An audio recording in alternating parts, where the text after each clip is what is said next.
জল খাবারে কি হচ্ছে? এই যে বরবটি আলু ভাজা আর রুটি করব। রুটি ভাজাটা হয়ে গেছে আমার, এবার রুটিটা করে নিলে খাবো। করো করো, তাড়াতাড়ি করো। করছি।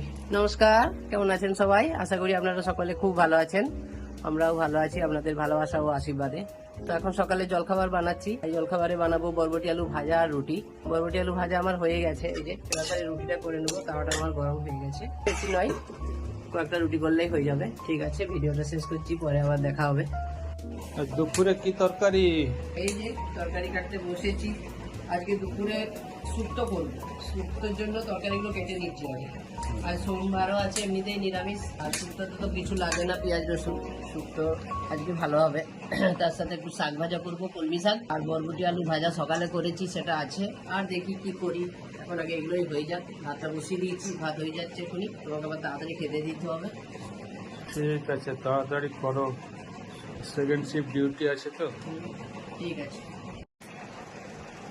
তো আমাদের রান্না হয়ে গেছে। আর এখন আমি থালাটা সাজিয়ে নেব, তারপর আপনার দাদাকে খেতে দেবো।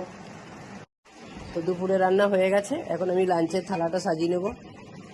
তার আগে দেখাই কী কী রান্না করেছি, আপনাদের সাথে শেয়ার করে দিই।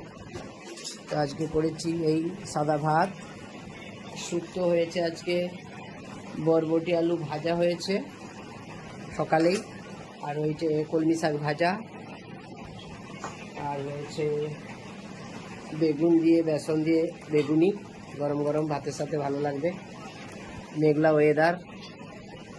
আর আছে টক দই।